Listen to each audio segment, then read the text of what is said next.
Aceh yang digelar sebagai Serambi Mekah tidak terlepas dari sejarahnya yang panjang. Banyak sumber yang mengatakan dan membuktikan bahwa Aceh dulu pernah jaya dan hebat pada masa Kesultanan Aceh. Karena hebatnya Aceh, sehingga berbagai predikat dan gelar diberikan oleh para peneliti luar dan dalam negeri terhadap Aceh. Di antaranya Aceh Serambi Mekah, Aceh Bumi Iskandar Muda, Aceh Bumi Serikandi, Aceh Tanah Rincung. Gelar Aceh sebagai Serambi Mekah melekat pada daerah Aceh. Hal itu dikarenakan agama Islam pertama sekali bertapak di Nusantara, yaitu di daerah Aceh.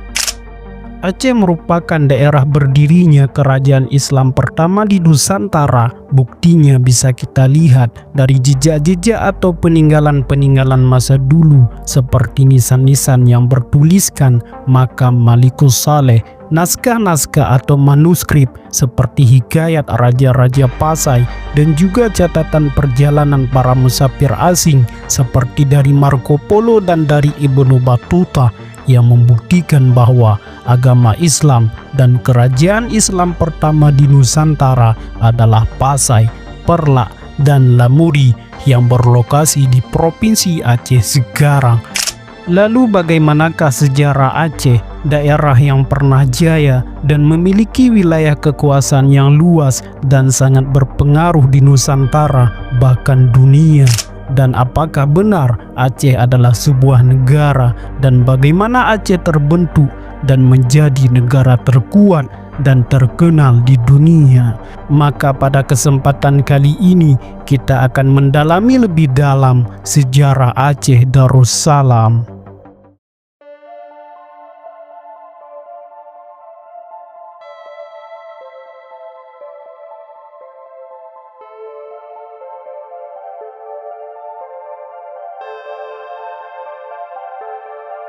Aceh Darussalam berdiri 450 tahun sebelum negara Indonesia lahir.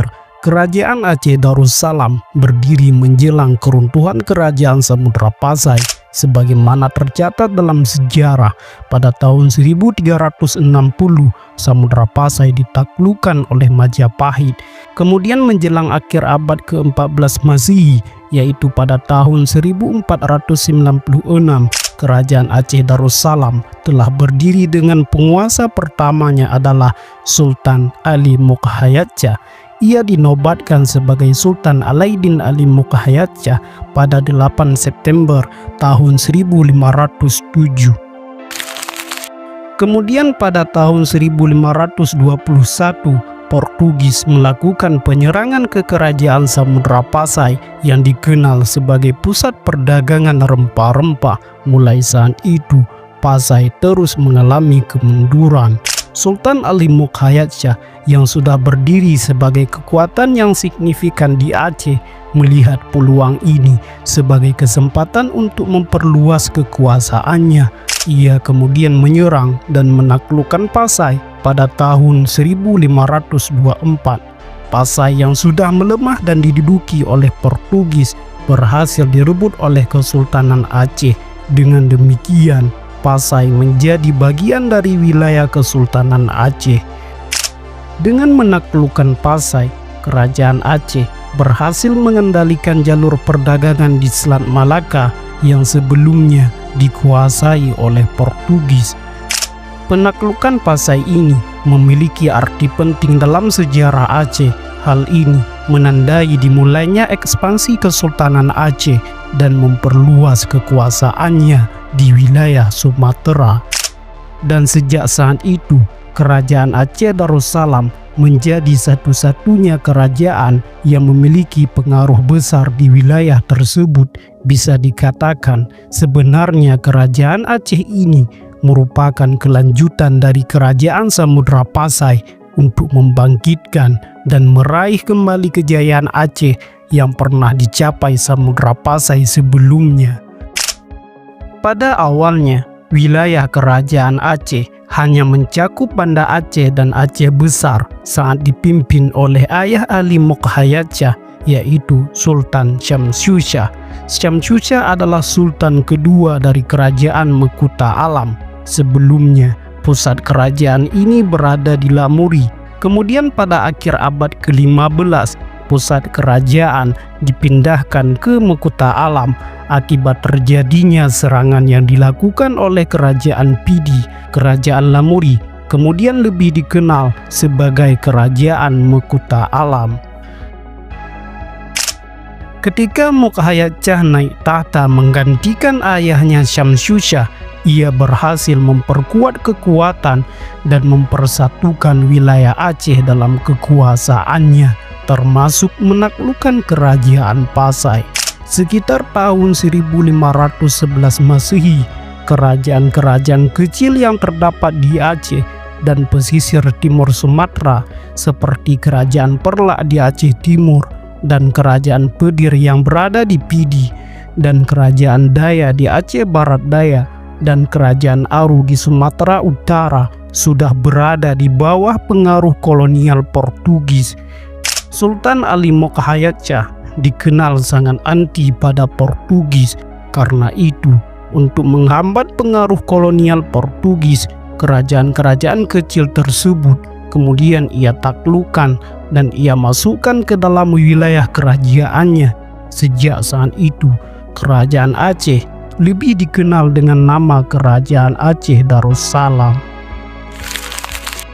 Usaha Sultan Ali Mokhayat-Shah untuk mengusir Portugis dari seluruh bumi Aceh dengan cara menaklukkan kerajaan-kerajaan kecil yang sudah berada di bawah kekuasaan Portugis berjalan dengan lancar. Secara berturut-turut, Portugis yang berada di daerah Daya digempur habis-habisan dan berhasil dikalahkan.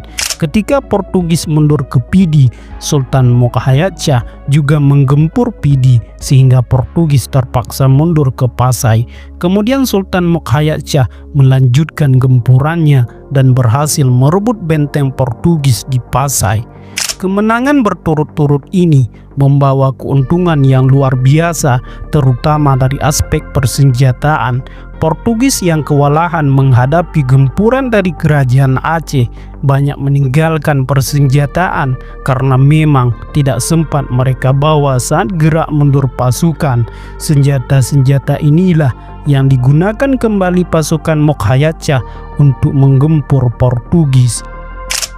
Ketika benteng di Pasai telah dikuasai oleh Aceh, Portugis mundur ke Perlak. Namun Sultan Mokhayat-Shah tidak memberikan kesempatan sama sekali pada Portugis. Perlak juga diserang sehingga Portugis mundur ke kerajaan Aru yang berada di Sumatera Utara. Tak berapa lama, Aru juga berhasil direbut oleh Aceh hingga akhirnya Portugis mundur ke Malaka dengan kekuatan besar. Aceh kemudian melanjutkan serangannya untuk mengejar Portugis di Malaka dan Malaka juga berhasil direbut. Portugis kemudian melarikan diri ke Goa, India. Seiring dengan itu, Aceh melanjutkan ekspansinya dengan menaklukkan Johor, Pahang, dan Patani. Walaupun masa kekuasaan Sultan Ali Mokhayat-Shah sangat relatif singkat, hanya sampai tahun 1524, namun ia berhasil membangun kerajaan Aceh yang besar dan kokoh. Mokhayat-Shah juga meletakkan dasar-dasar politik luar negeri kerajaan Aceh Darussalam. Kebijakan politik ini tetap dijalankan oleh sultan-sultan selanjutnya.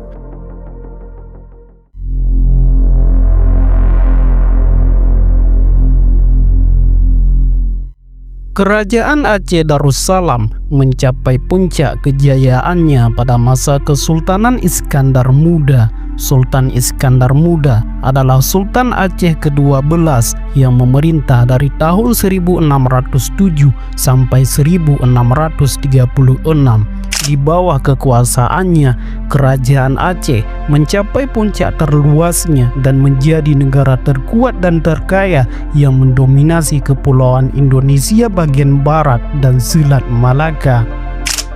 Sultan Iskandar Muda merupakan salah satu pemimpin yang berhasil membawa kerajaan Aceh ke puncak kejayaan. Berkembang pesatnya kerajaan Aceh juga dipengaruhi oleh keberhasilan menerobos jalur perdagangan Portugis. mengingat Portugis memiliki jalur perdagangan yang sangat panjang, yaitu mulai Selat Malaka hingga Teluk Persia. Hal ini yang menjadi salah satu faktor pendorong kerajaan Aceh berkembang menjadi kerajaan besar. Kerajaan Aceh juga memiliki wilayah kekuasaan yang sangat luas, bahkan mampu melakukan perdagangan ke luar negeri. Perdagangan tersebut dilakukan ke wilayah Cina, Timur Tengah, India, Gujarat, hingga Turki. Selain itu, kerajaan Aceh terletak di ibu kota yang sangat strategis sebagai pintu gerbang pelayaran para pedagang dari India dan Timur Tengah yang akan ke Malaka, Jawa maupun Cina pasti melewati ibu kota Aceh. Sultan Iskandar Muda berhasil mendapatkan kontrol atas perdagangan di pesisir Selat Malaka yang terdapat beberapa pelabuhan strategis. Hasilnya, kerajaan Aceh tumbuh sebagai pusat perdagangan maritim dengan komoditas utama berupa lada yang saat itu sangat tinggi peminatnya dari Eropa. Setelah itu, Sultan Iskandar Muda menetapkan pajak bagi setiap kapal dagang dari berbagai wilayah di dunia, sehingga menjadi sumber pendapatan untuk mengembangkan perdagangan dalam negeri. Dari pendapat tersebut, Aceh mampu mengembangkan perekonomian sekaligus memajukan sektor pendidikan. Berkembang pesatnya kerajaan Aceh juga dipengaruhi dengan kekayaan sumber daya alam yang dimiliki, seperti tanaman lada yang menjadi mata dagang ekspor terpenting dalam melakukan perdagangan internasional. Periode pemerintahan Iskandar Muda dikenal sebagai masa paling gemilang dalam sejarah kerajaan Aceh. Salah satu kebijakan politik yang dilakukan Sultan Iskandar Muda saat menjadi penguasa Aceh adalah perluasan wilayah. Wilayah kekuasaan kerajaan Aceh pada masa Iskandar Muda telah mencakup hampir seluruh wilayah Aceh dan seluruh negeri di sekitar Selat Malaka seperti wilayah Pahang, Kedah, dan Johor juga menjadi taklukan kerajaan Aceh. Sedangkan di sebelah timur Malaya, kekuasaan kerajaan Aceh meliputi wilayah Deli, Batubara, Natal, Paseman, Asahan, Tiku, Pariaman, Palembang hingga Jambi. Wilayah Kesultanan Aceh masih meluas dan menguasai seluruh pantai barat Sumatera hingga Bengkulu. Masa kejayaan Aceh juga ditandai dengan kuatnya pengaruh agama dan kebudayaan Islam yang begitu besar dalam kehidupan sehari-hari masyarakat Aceh, sehingga Aceh mendapat julukan sebagai Serambi Mekah. Masa pemerintahan Sultan Iskandar Muda dianggap sebagai masa keemasan pendidikan Islam di Aceh. Kerajaan Aceh menjadi kiblat pendidikan Islam di Nusantara dan bahkan menarik pelajar dari belahan dunia. Kemajuan pendidikan pada masa itu ditandai dengan adanya lembaga-lembaga yang menjadi tempat untuk belajar. Lembaga itu dinamai dengan manasah atau madrasah, yaitu sekolah dasar di setiap kampung yang mengajarkan dasar-dasar agama Islam seperti membaca Al-Quran, menulis dan membaca huruf Arab, serta ajaran akhlak. Selanjutnya adalah Dayah, sebuah lembaga pendidikan tingkat menengah dan tinggi yang mengajarkan ilmu agama Islam secara mendalam. Di samping majunya sistem pendidikan, ada beberapa tokoh yang sangat berperan penting seperti Hamzah Pansuri, Samsuddin As-Sumatrani, dan Syekh Nuruddin Ar-Raniri. Mereka adalah ulama-ulama besar yang berperan penting dalam pengembangan pendidikan Islam di Aceh. Kerajaan Aceh Darussalam juga mengalami kemajuan signifikan di bidang kebudayaan, terutama dengan masuknya agama Islam. Hal ini menciptakan budaya Aceh yang unik, memadukan nilai-nilai Islam dengan tradisi lokal yang terlihat dalam berbagai bentuk seni, sastra, dan arsitektur. Islam menjadi sumber nilai dan inspirasi dalam kebudayaan Aceh. Adat dan kebiasaan masyarakat Aceh mulai beralaskan Islam, seperti upacara keagamaan dan pola perilaku dalam adat Mekuta Alam. Seni tari seperti saman, sedati, liku, dan rafai, serta kesenian tradisional seperti damping mendapat sentuhan Islam. Seni sastra seperti hikayat dan syair juga berkembang sangat pesat. Seni sastra dan hikayat Aceh memang mengandung unsur Islam. Hal ini terlihat dari nilai-nilai keagamaan yang terkandung dalam berbagai karya sastra Aceh, seperti hikayat Aceh yang seringkali memuat pesan moral dan ajaran Islam. Banyak karya sastra Aceh, termasuk hikayat Aceh, memuat pesan-pesan keagamaan seperti nilai-nilai toleransi, keadilan, dan cinta damai. Hikayat Aceh seringkali menyampaikan pesan moral tentang pentingnya menjaga kebenaran, menjauhi keburukan, dan berbuat baik. Hikayat Aceh juga dapat menyampaikan ajaran Islam secara tersirat melalui kisah-kisah yang dimuat di dalamnya, seperti hikayat Perang Aceh yang menceritakan bagaimana Islam mengajarkan cara menjaga negeri dari penjajah. Kemudian di bidang arsitektur seperti Masjid Baitur Rahman yang mencerminkan sejarah dan pengaruh budaya Islam di Aceh, khususnya dengan perpaduan gaya Moghal, Timur Tengah, dan lokal. Masjid ini bukan hanya tempat ibadah, tetapi juga simbol perjuangan dan penyebaran Islam di Aceh. Dalam masyarakat Aceh telah menjadi suatu bagian dari adat Aceh yang kemudian dikenal dengan pepatah hukum ngon adat lagi zat ngon sifat. Ini memberikan suatu gambaran bahwa begitu menyatunya nilai-nilai Islam ke dalam nilai budaya Aceh. Selain mengandung nilai-nilai agama, budaya Aceh juga serat dengan nilai persaudaraan, persatuan, dan ukhuwah. Di samping itu, budaya Aceh juga mengandung nilai estetika, etika, pendidikan, dan demokrasi. Dengan demikian, Kerajaan Aceh berhasil menciptakan budaya yang kaya dan unik, memadukan tradisi lokal dengan nilai-nilai Islam yang terus lestari hingga saat ini.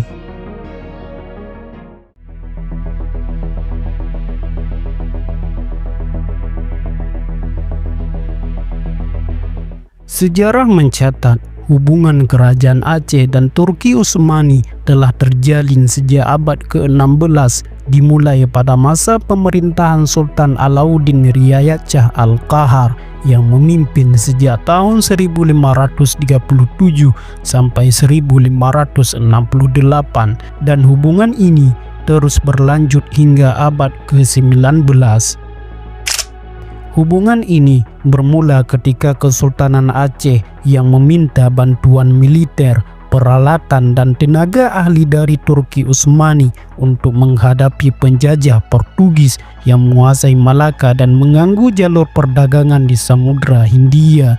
Turki Utsmani mengirimkan bantuan ke Aceh berupa persenjataan dan 300 orang tenaga ahli, di antaranya adalah para ahli di bidang teknik, militer, dan ekonomi. Di antara persenjataan yang dikirim terdapat meriam besar yang dikenal dengan nama meriam lada secupa. Konon katanya utusan yang dikirim oleh Kesultanan Aceh membutuhkan waktu berbulan-bulan untuk sampai ke Turki, sehingga bekal hadiah yang mereka bawa untuk diberikan kepada kerajaan Turki Utsmani terpaksa mereka jual sedikit demi sedikit untuk membiayai hidup selama di perjalanan. Yang tersisa dari hadiah yang akan dipersembahkan ke Sultan Turki Utsmani hanya tinggal lada secupa. Maka diberikanlah lada secupa yang diiringi dengan permintaan maaf. Dengan peristiwa ini, sehingga Turki Utsmani menjadi tersentuh dan bersedia membantu Aceh. Untuk memperingati kejadian itu, maka meriam hadiah Sultan Turki Sulaiman Khan tersebut diberi nama meriam lada secupa. Alasan Turki Utsmani membantu Aceh karena memiliki komitmen untuk melindungi kaum muslim dan hukum Islam dari pengaruh Eropa, khususnya Portugis. Selain itu, Kesultanan Aceh dan Turki Utsmani memiliki kepentingan bersama dalam menjaga jalur perdagangan di Laut Merah dan Samudra Hindia. Jalur ini sangat penting untuk perdagangan rempah-rempah antara Aceh dan Eropa. Hubungan antara Aceh dan Turki Utsmani tidak hanya terbatas pada bidang politik dan militer, tetapi juga memiliki pengaruh yang kuat dalam bidang budaya dan agama. Hubungan ini telah memperkuat ikatan persaudaraan Islam antara dua wilayah yang berbeda. Hubungan diplomatik dan militer antara Aceh dan Turki Utsmani membuka jalan bagi pertukaran budaya. Aceh belajar dari Turki Utsmani mengenai cara membuat meriam dan senjata lainnya. Pengaruh Turki Utsmani juga terlihat pada seni dan arsitektur di Aceh, seperti bangunan Masjid Baitur Rahman yang ada perpaduan Timur Tengah, peninggalan sejarah lainnya seperti makam-makam ulama dan hikayat-hikayat menunjukkan adanya interaksi budaya. Selain itu, bendera Kesultanan Aceh Darussalam yang dikenal sebagai Alam Pedang Merah dan bendera Kesultanan Utsmaniyah memiliki kemiripan yang sangat signifikan. Keduanya memiliki latar belakang berwarna merah dengan simbol bulan sabit dan bintang berwarna putih. Kemiripan ini bukan kebetulan, melainkan mencerminkan hubungan historis dan diplomatik yang erat antara Kesultanan Aceh dan Kesultanan Utsmaniyah. Kedua bendera memiliki simbol bulan sabit dan bintang putih yang merupakan simbol umum dalam Islam dan sering digunakan oleh kerajaan-kerajaan Islam.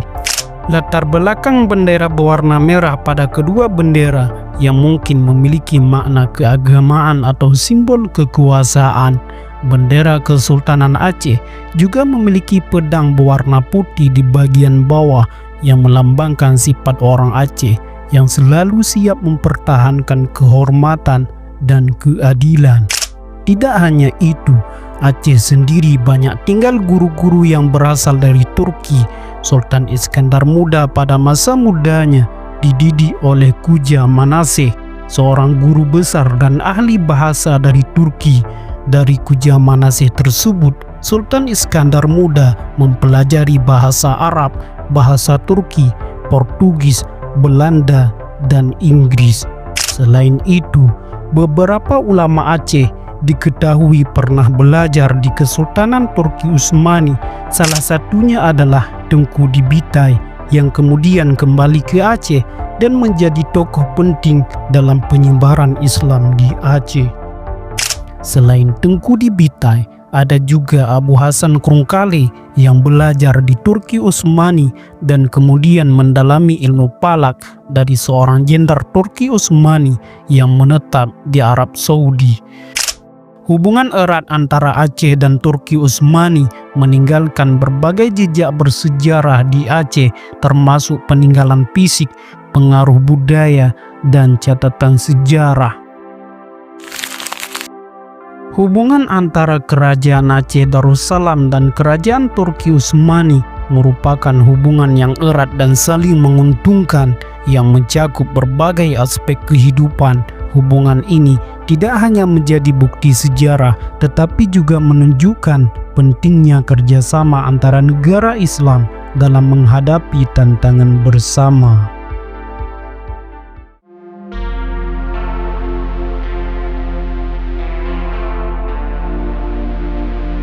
Runtuhnya Kesultanan Aceh disebabkan oleh beberapa faktor, di antaranya semakin kuatnya kekuasaan Belanda di Sumatera dan Selat Malaka, serta konflik internal di dalam kerajaan. Setelah meninggalnya Sultan Iskandar Muda, terjadi perebutan kekuasaan dan lemahnya kepemimpinan yang menyebabkan daerah-daerah taklukan kerajaan Aceh melepaskan diri.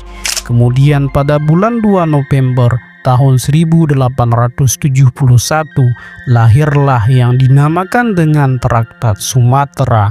Traktat Sumatera juga memperburuk kondisi Kesultanan Aceh karena membuka jalan bagi Belanda untuk menginvasi. Kemerdekaan Aceh sebenarnya telah dijamin dalam Traktat London yang ditandatangani pada tanggal 17 Maret tahun 1824 antara Kerajaan Britania Raya dan Kerajaan Belanda. Tetapi pada kenyataannya, traktat tersebut tidak bertahan lama. Pembukaan Terusan Suez pada tahun 1869 yang menghubungkan Laut Mediterania dengan Laut Merah menjadikan Selat Malaka menjadi salah satu jalur laut paling penting di dunia. Oleh karena itu, Belanda sangat menginginkan untuk bisa mengontrol sepenuhnya kawasan utara Pulau Sumatera. Untuk mewujudkan hal tersebut, maka Belanda sama sekali tidak mengharapkan adanya kekuatan lain yang boleh memberikan pengaruh dan kebijakan di sana. Untuk itu, Belanda melangsungkan negosiasi dengan Inggris yang menghasilkan Perjanjian Sumatera yang ditandatangani pada tanggal 2 November tahun 1871. Kesepakatan ini dikenal sebagai Traktat Sumatera.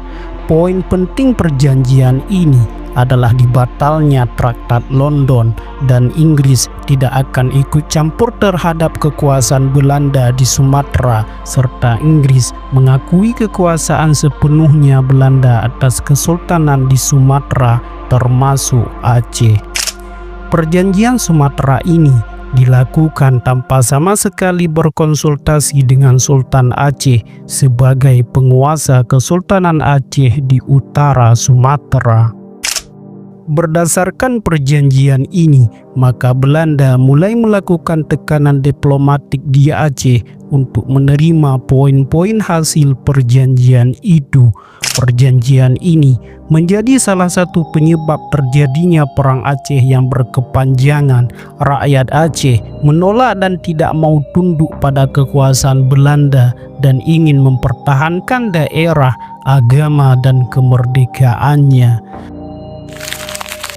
Perang Aceh dimulai sejak Belanda menyatakan perang terhadap Aceh pada 26 Maret tahun 1873 setelah melakukan beberapa ancaman diplomatik, tetapi Belanda tidak berhasil merebut wilayah yang besar. Perang kembali berkobar pada tahun 1883, tetapi lagi-lagi gagal. Dan pada tahun 1892 dan tahun 1893, pihak Belanda menganggap bahwa mereka telah gagal merebut Aceh. Rakyat Aceh, terutama dengan dukungan para ulama, memberikan perlawanan yang kuat terhadap Belanda, baik secara militer maupun secara spiritual. Hal ini membuat Belanda kesulitan untuk menguasai Aceh. Beberapa strategi yang digunakan Belanda seperti serangan militer, blokade laut, dan upaya rekonsiliasi tidak berhasil dalam menaklukkan Aceh. Belanda juga kesulitan untuk mendapatkan informasi yang akurat tentang wilayah dan masyarakat Aceh. Kemudian pada tahun 1896, Dr. Randus Christiansson, seorang ahli Islam dari Universitas Leiden yang telah berhasil mendapatkan kepercayaan dari banyak pemimpin Aceh, ia memberikan saran kepada Belanda agar merangkul para ule balang. Saran ini baru terlaksana pada masa Gubernur Jenderal Johannes Benedictus. Pasukan Marsos dibentuk dan G.C.E. van Dalen diutus untuk mengejar habis-habisan pejuang Aceh hingga ke pedalaman. Pada tahun 1879 dan tahun 1898, Sultan Aceh kala itu, Muhammad Daud Shah II, meminta Rusia untuk memberikan status protektorat kepada Kesultanan Aceh dan membantunya melawan Belanda. Namun, permintaan Sultan ditolak Rusia. Kemudian pada Januari tahun 1903, Sultan Muhammad Daud Shah akhirnya menyerahkan diri kepada Belanda setelah dua istrinya, anak serta ibundanya terlebih dahulu ditangkap oleh Belanda. Panglima Polem Muhammad Daud, Tuanku Raja Kemala, dan Tuanku Mahmud menyusul pada tahun yang sama pada bulan September. Perjuangan dilanjutkan oleh ulama keturunan Tunku Cik Ditiro dan berakhir ketika Tunku Muhyiddin Ditiro atau lebih dikenal Tengku Mayit yang meninggal pada tahun 1910 di Gunung Halimun. Dengan menyerahnya Sultan Muhammad Daud Shah dan diasingkan ke Ambon, kemudian ke Batavia pada tahun 1907, maka menandakan berakhirnya Kesultanan Aceh yang telah dibina berabad-abad lamanya. Perang Aceh merupakan salah satu perang terlama dan tersulit yang dihadapi Belanda selama penjajahan. Belanda mengalami kesulitan besar dalam menaklukkan Aceh karena persatuan dan jiwa pantang menyerah rakyat Aceh. Setelah 30 tahun perlawanan rakyat Aceh, Belanda berhasil membubarkan Kesultanan Aceh dan mendeklarasikan wilayah tersebut sebagai bagian dari Hindia Belanda. Meskipun Kesultanan Aceh telah dibubarkan, namun Belanda tidak sepenuhnya mengendalikan wilayah ini. Perlawanan rakyat Aceh terhadap Belanda terus berlanjut hingga tahun 1942 dan dilanjutkan dengan perjuangan melawan Jepang dan berlangsung hingga tahun 1945 setelah Indonesia memproklamasikan kemerdekaannya. Maka dengan ini berakhirlah sejarah Kerajaan Aceh Darussalam.